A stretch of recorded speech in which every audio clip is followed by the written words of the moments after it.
Hello everyone, hope you all are doing well today. Just wanted to mention, first and foremost, about making sure that you finish your discussion board post. That's going to be due on Friday.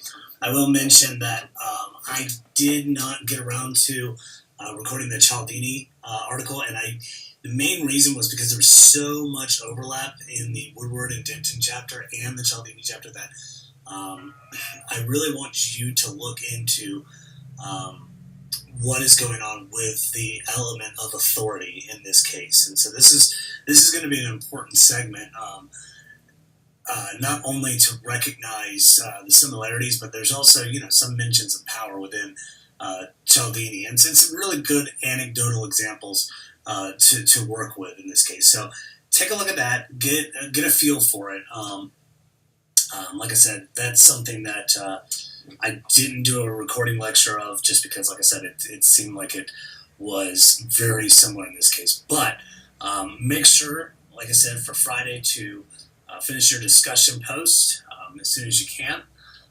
I'll be looking over those here in the next couple days. Friday is going to be my grading day, so be on the lookout. I should have everybody's paper graded, your reflection paper, on Friday at some point in the day.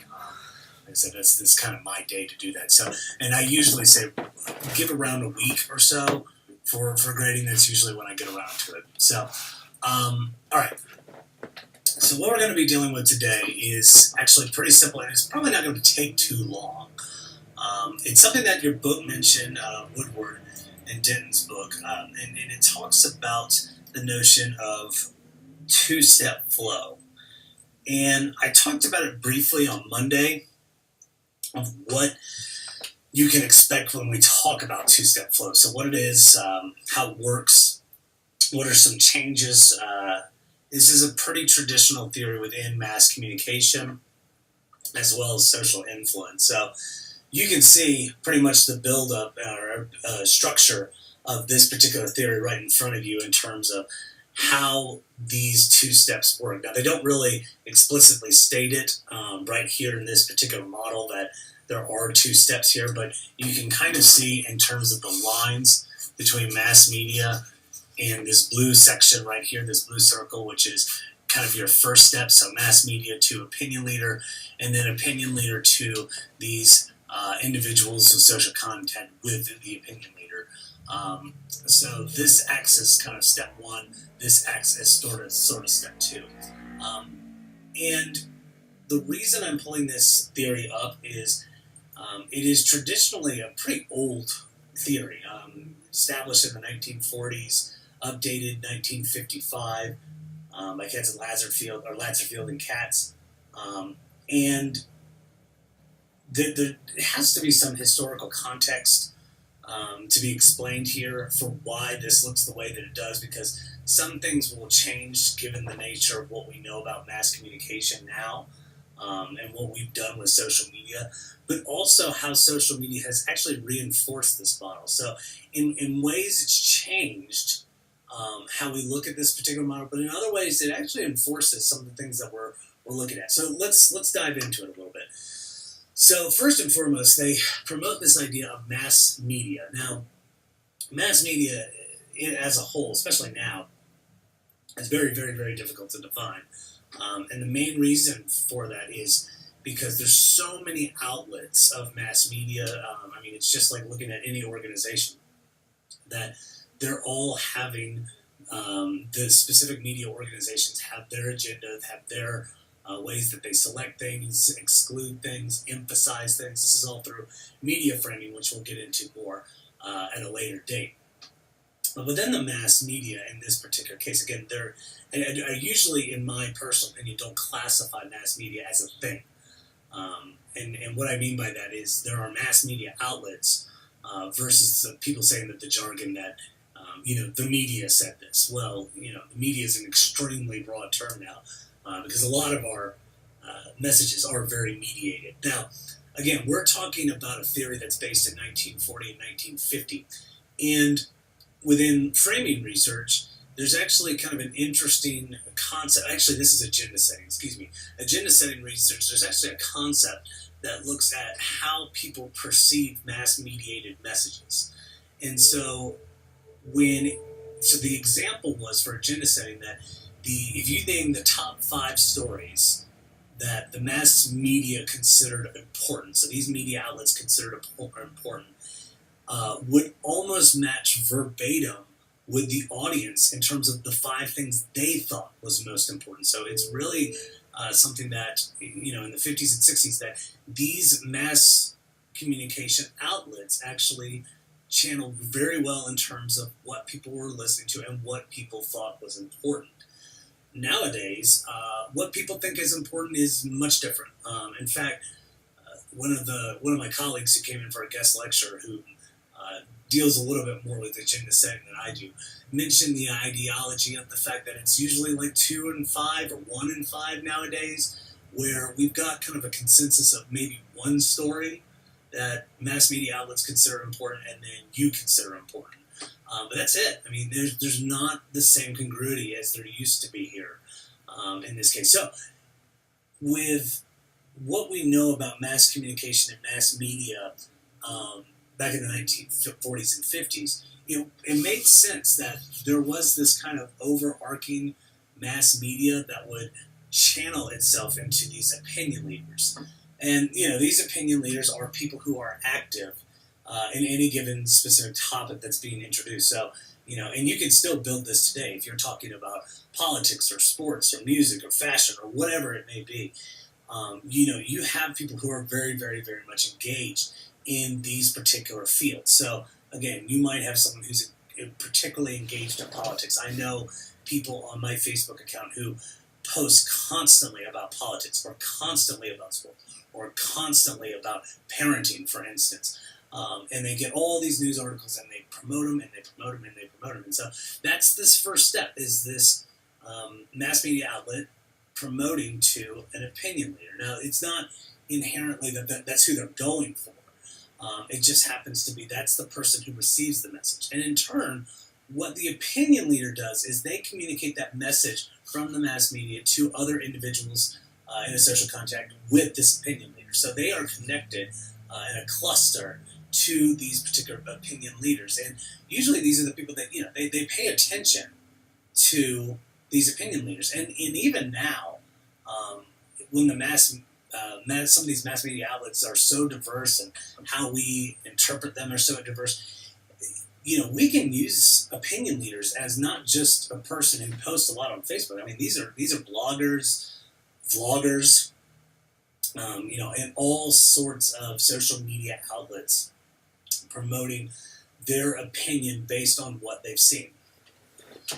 So this is kind of an interesting thing in the fact that if you're not, let's say you're in one of these individual slots that you're not getting this mass-mediated message. So you're not actively seeking this. So what does this mean in terms of the relation between mass communication and persuasion? And then the second thing we'll hit into is how is it affected now? Like what are some of the changes that we could see within this particular model and how it deals with things like social media and that landscape? So these opinion leaders in this case, okay, well, let me back up. So these individuals here that aren't receiving this mass-mediated message are kind of getting into a primary versus secondary source problem. So, anytime that you're doing research, one of the first places I know everybody stops at is Wikipedia. And it's actually a pretty good site. The only problem is it's secondary. And so sometimes when we quote other people, it's almost like playing telephone when you were a little kid. Like one person would whisper a message to one student and it would go around the classroom and you get a completely different story by the end of the game. And that, in a way, is kind of how sources can work in this case, is that within Wikipedia, for instance, they may have a good understanding of what's being said, but they might miss a few things. And because they might miss a few things, those few things, as they go down the line, end up being, significant things. So, it's the same thing of where a Good Morning America television show will start to state a study that they found. and what the implications of that study is. Now, they will probably report it in a way that is much more reader friendly, but is probably missing some major implications for what the article is trying to say. I'm having a ambulance come by here, so if you'll excuse me here. Sorry, a fire truck just went by my office. It's a little distracting. So, okay, so again, these mean a lot within persuasion because it's very easy to look at some of these messages and not feel that they are credible resources. But the other thing you might want to consider, and this is where authority and credibility comes in, is this opinion leader. And because they pay so much attention to the mass communicated message up here, we almost perceive them as credible in this case, which may or may not even be accurate. It may be that they're just particularly interested in this particular field. They may not know that much, but they have more experience than you, so they automatically, in some regard, become a little bit credible here. The problem is when a mass-mediated message comes in to an opinion leader, and notice that the term opinion is cited here, the opinion leader is going to have their own set of ideals. See, with a mass media organization, they have to have some rules and regulations in terms of what they post, how they post, all that kind of stuff. Within an opinion leader, they can post however they want. I mean, like I said, for friends that I've seen that talk a lot about politics, they have a very specific agenda in terms of what they want. So whether they are Republican, whether they're Democrat, whether they are Libertarian, whether they're unaffiliated to some extent, they have these opinions towards these particular subjects. And with that, as the message is being framed from a mass media resource, the opinion leader is actually framing it again. So they can say, I support this mass-mediated message. Or they can say, I reject this mass-mediated message. And this is the way that we, as the individuals who aren't the opinion leaders, actually start to perceive this as ridiculous before you even start to read the mass-mediated message. So think about that. If someone comes in and automatically has a negative slant, saying this person clearly does not know what they're talking about, you might automatically have this slant going into the article, whereas if you were just to read it by yourself, you might have a different opinion. And that's the area of authority and social influence within two-step flow. And what makes this model so interesting, it's such a simple concept, but the implications for what this can do is really fascinating in terms of how many people can be persuaded in a certain way just by, again, something as simple as playing a game of telephone and having their own agenda placed onto it.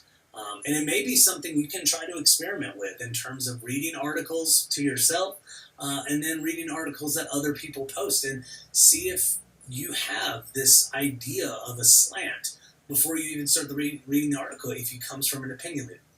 Now, that being said, this model isn't perfect. No model is.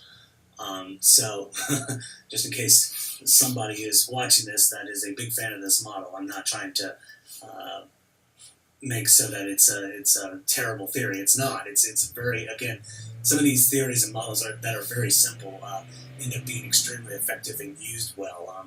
And this has some criticisms, but at the same time, it's very interesting. The one thing we might want to consider, though, is the element within social media is that now more than ever, we influence so much of what mass media reports now.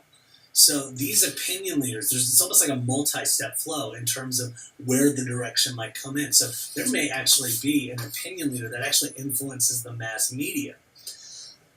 And I say that because, so this is coming from a little bit of literature within David Meerman Scott, who mentions the fact of things like crowdsourcing, for instance, or a brand promoting themselves instead of going through a journalist. They may seek out importance by themselves, and then the mass media picks up on it with their own slant.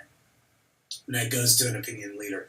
That goes to an individual with who's connected with the opinion leader. So Again, with social media, it does have this element of multi-step instead of two-step because there's so much complexity in terms of who's creating the mass-mediated message in this case, and it really can come from just about anybody. The other thing that might be observable in this case, and why we're still talking about this theory, because this will happen occasionally. I actually deal with a theory quite frequently that was born in 1956 and kind of died for a while, but now it's back because it's the way the nature of communication works. Well, this is similar in this case, where it makes a little bit of a revival just because of the nature of social media. So again, you can look at these people who are opinion leaders that are your friends. You can look at these opinion leaders who are bloggers or vloggers or whatever they may be, and they become this channel towards you from a mass-mediated message. So, one example I know, and granted, I don't know how popular he is anymore, but Philip DeFranco actually did this quite frequently within his YouTube page of being a vlogger in this case, and again, reporting on mass-mediated messages as an opinion leader, and then his followers would subscribe to him. And it was almost like looking at a condensed version of the news. And so many of us don't really, again, this goes back to availability heuristics, that we don't really go into the necessary tools to go in and research certain topics. So we find people that we trust in this case, and they become the opinion leaders. So think about these implications within two-step flow. Like I said, it's simple, but it's a really interesting theory. It has a lot of implications that you might need to think about when you're scrolling through some of your social media or going on YouTube or whatever it may be. Web 2.0 has changed this a lot, but at the same time, there's a lot of things that still hold true within this model. So let me know if you have any questions about it. Like I said, I think this is a really cool theory. It's got some cool implications, and so yeah, that's going to be it for this week for lectures. However, obviously I'll be around next week talking about some other topics within Woodward and Denton and Cialdini, as well as doing a Theory Thursday. I will do 3 next week, so I won't have that problem that I had this week. However, like I said, I will be looking to grade your papers on Friday, so be on the lookout for them as well. So thank you all so much for your time, and I will see you next week.